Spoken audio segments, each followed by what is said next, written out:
ও মায়েরা, সত্যি করে বলো তো, ভগবানের দাসত্ব করার কি আমাদের সময় হয় মা? হয় না। ভগবানের দাসত্ব করব বলে এসে আমরা কার দাসত্ব করে যাচ্ছি গো? কার দাসত্ব? সংসারের মায়ার। সারাদিনে যে সংসার সংসার করে যায়, কিন্তু একবারও ভেবে দেখেছি যে সংসার সংসার তো করছি, এই সংসার কি আমাদের কিছু দেবে? কিছু দেবে না। তা মা, সংসার সংসার করলে কি হয় কারোর কি জানা আছে? জানা নেই? কি গো মায়েরা, আছে? নেই? তাহলে আমি বলবো, মন দিয়ে শুনবে কেমন? এক বাবা কি করেছিল, তার 3 সন্তানকে অনেক কষ্ট করে পড়াশোনা করিয়ে মানুষের মতো মানুষ করে তুলেছিল। বাবার বড় ছেলে মস্ত বড় ডক্টর, মেজ ছেলে ইঞ্জিনিয়ার, আর ছোট ছেলে ব্যারিস্টার। এবার বাবার মনে তো ভারী গর্ব যে তার ছেলেরা মানুষের মতো মানুষ হয়েছে। আচ্ছা বাবা, বলুন তো মায়েরা, আমাদের যদি সন্তান মানুষের মতো মানুষ হয়, আমাদের মনে গর্ব থাকে তো? থাকে না? বাবার মনেও ভারী গর্ব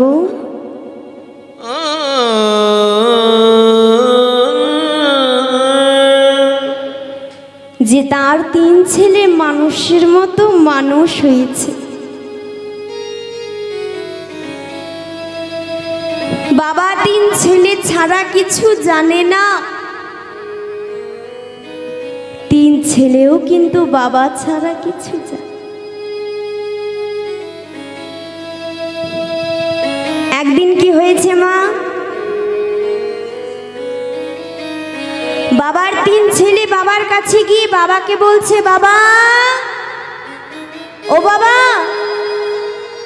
আজকে না তোমার সাথে আমাদের 3 ভাইয়ের কিছু দরকারি কথা ছিল। বাবা বলছে, কি কথা বল খোকা? বাবা, তোমার তো বয়স হয়েছে,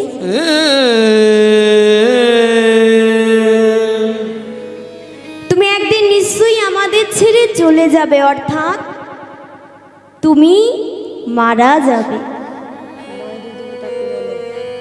তা আমি কি ঠিক করেছি জানো?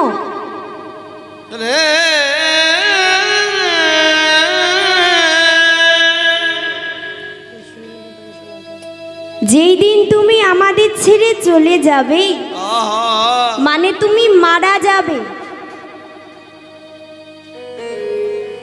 সেদিনকে ওই যে আমাদের বাড়ির সব থেকে বড় মিষ্টি আম গাছটি আছে না, ওটাকে কেটে তোমায় দাহ করব। বাবার তো শুনে খুব আনন্দ, অনেক কাটি তো বাবার ছিল, তাই তো মা? কিন্তু ওই আম গাছটি কেটে দাহ করবে বলেছে। মেজ ছেলে বলছে, বাবা, আমি কি করব জানো? কি করব জানো? আমার তো অনেক টাকা পয়সা, যেই দিন তুমি মারা যাবে আমি বিদেশ থেকে মস্ত দামি দামি পাথর এনে তোমার জন্য সুন্দর করে একটা স্মৃতি মন্দির করে তুলব। কেন গো? যাতে তুমি সারা জীবন আমাদের মধ্যে থেকে যেতে পারো। ছোট ছেলে বলছে, দাদা, তোরা কি করবি তা তো বলে দিলি, আমি কি করব জানিস? যেদিন বাবা মারা যাবে 7টি গ্রামের মানুষকে ঢেড়া পিটিয়ে নেমন্ত্রণ করব। করব। আর যেখানকার যত বিখ্যাত খাবার আছে সেগুলিকে এনে তাদের পেট ভরে খাওয়াবো। যেই বলেছে বাবার মনে তো ভারী আনন্দ। বাবা যদি মারা যায় 3 ছেলে এত কিছু করবে বলেছে।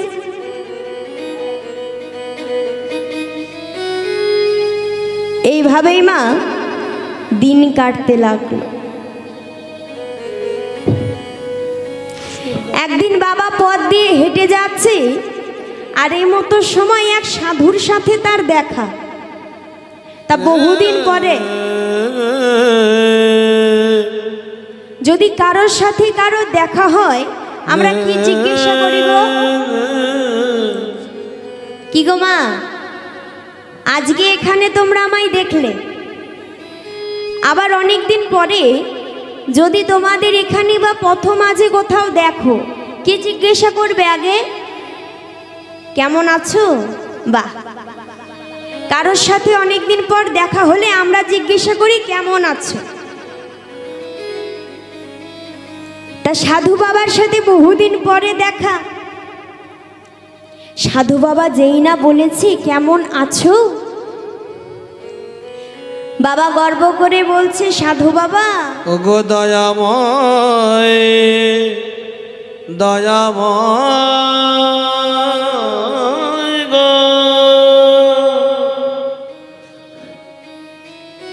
যে ঘরে আমার 3 ছেলের মতো সন্তানেরা থাকে সে ঘরে কি মাতা পিতার কোনো দুঃখ কষ্ট থাকতে পারে বলো দয়াময়? আমি যে অনেক ভালো আছি জানো, আমার সন্তানরা, আমার 3 ছেলেরা আমায় কতটা না ভালোবাসে।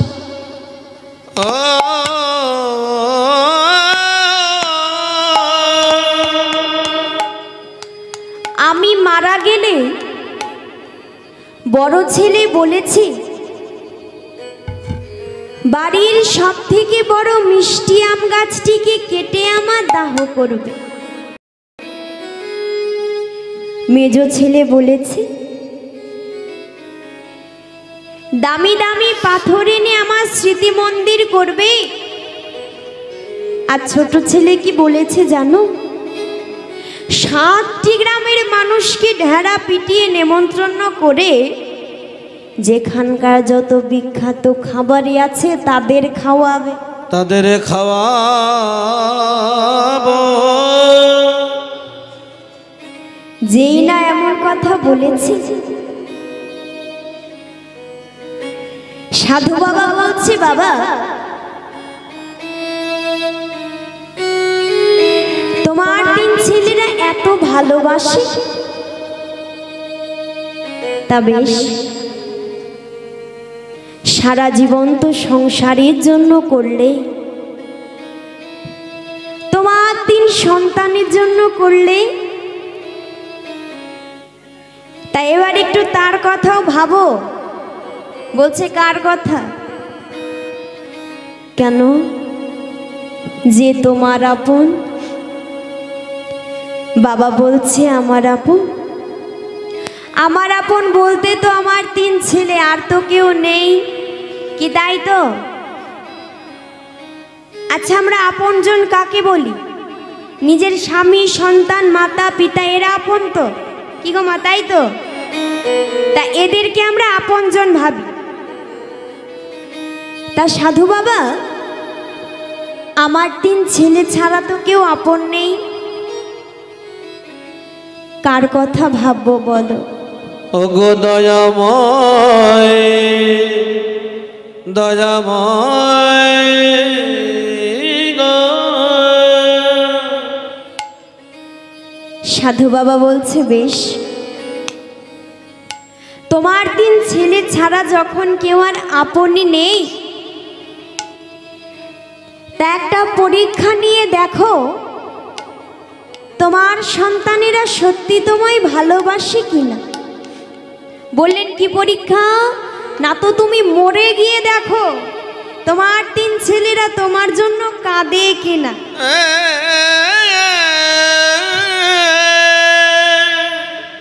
হ্যাঁ গো মা।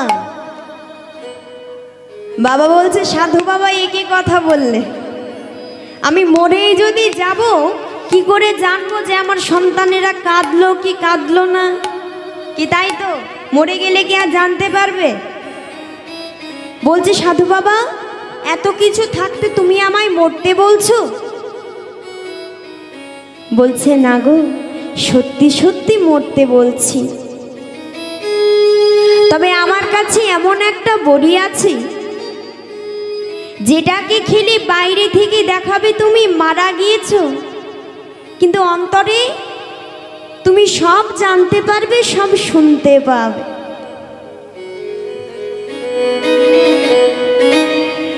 বাবা মনে মনে চিন্তা করছে সত্যি তো 3 ছেলের জন্য সারা জীবন এত কিছু করে গেলাম, সংসারের জন্য এত কিছু করলাম, তা একটা শেষ পরীক্ষা নিয়েই দেখি। কি করলেন, সাধু বাবার কাছ থেকে বড়িটি নিয়ে বাবা বাড়ি চলে গেল। রাত্রিবেলায় শোয়ার সময় খেয়ে ঘুমিয়ে গেল। ঘুমিয়ে গেল।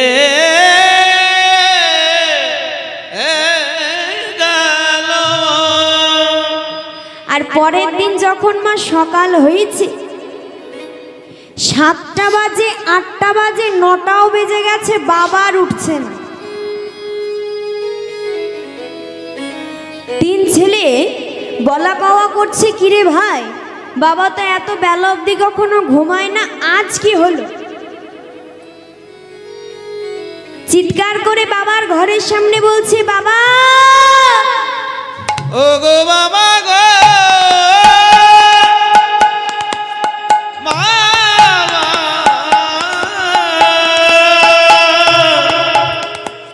বাবা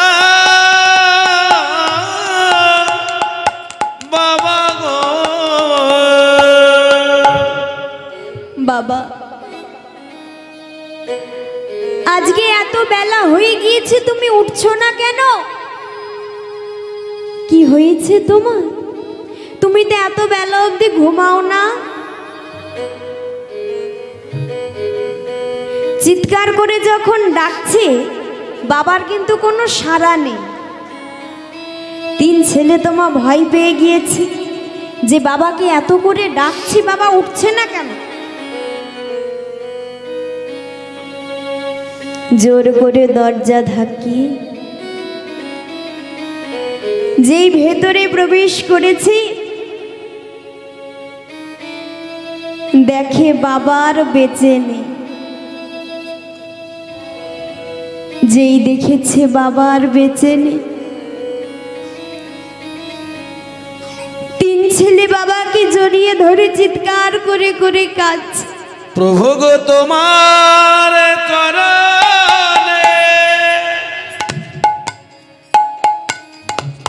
আমি সপে দিলাম আমার 2টি নয়ন তারা, তোমার চরণে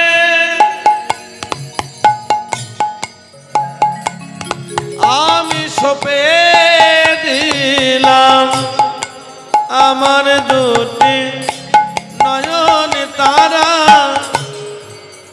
আমার 2টি নয়ন তারা। হরি বল হরি বল। আমার 2টি নয়ন তারা, আমার 2টি নয়ন তারা, আমার 2টি নয়ন তারা, আমার 2টি নয়ন তারা, আমার 2টি নয়ন তারা, তোমার চরণে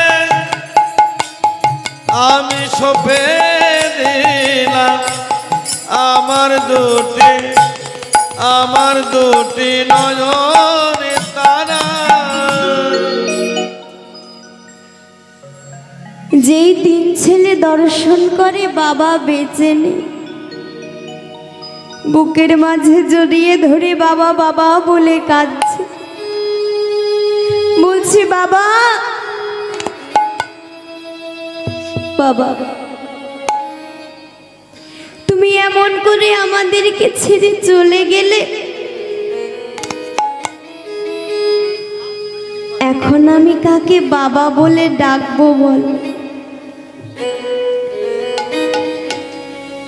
তিন ছেলে বাবাকে জড়িয়ে ধরে যখন কাঁদছে, হ্যাঁ গো মা, বাবা মারা গিয়েছে।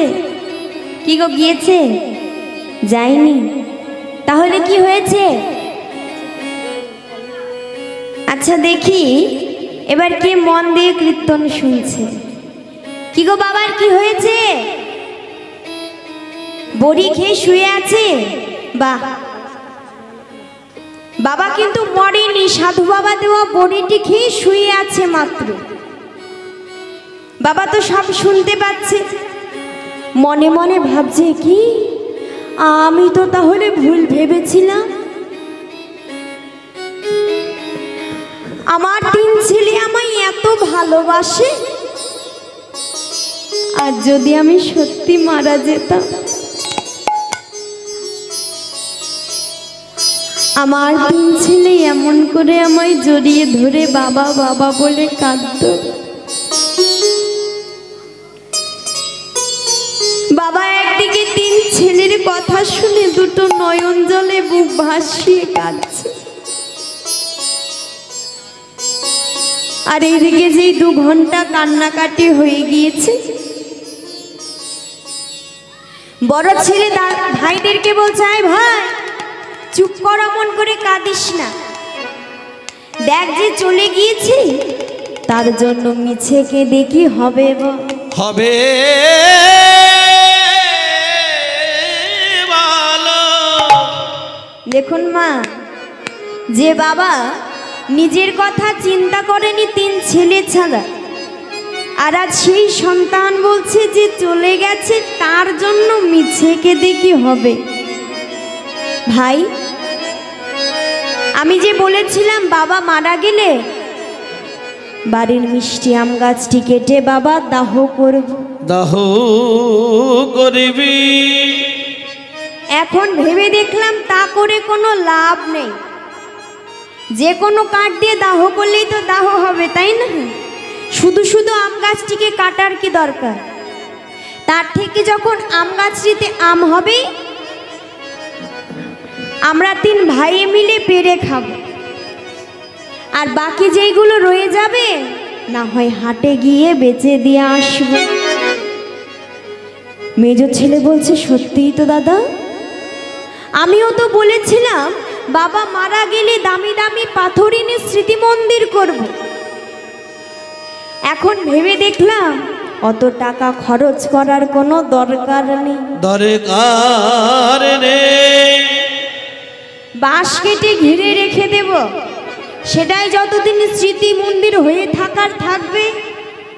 ছোট ছেলে বলছে, তাই তো দাদা, আমারও তো 2 ছোট ছোট ছেলে মেয়ে আছে, তাদের ভবিষ্যতের কথা তো আমাকেই ভাবতে হবে। তা আমি যে বলেছিলাম বাবা যদি মারা যায়, 7টি গ্রামের মানুষকে ঢেরা পেটিয়ে নিমন্ত্রণ করে খাওয়াবো। এখন ভেবে দেখলাম সেসব করে কোনো লাভ নেই। লাভ নেই। তার থেকে যারা দাহ করে আসবে ওই ফেরার পথে তাদেরকে না হয় গুড় চিড়ে কিনে খাইয়ে দেব। নিতাই গৌর হরি বল, হরি বল। আর এইদিকে বাবা যেই 3 ছেলের কথা শুনেছে, 2 নয়ন জলে বুক ভাসায়, ভগবানকে ডেকে ডেকে বলছে, দয়াময় সুখের লাগিয়া এ ঘর বাঁধিনু পরিনু দুঃখের তরে সুখের লাগিয়া এ ঘর বাঁধিনু পরিনু দুঃখের তরে সুখের লাগিয়া এখার বাঁধিল পড়িল দুঃখের তারে যেমন বিষ গাড়ল ভরল এ দেহ আর কি ঔষধ আছে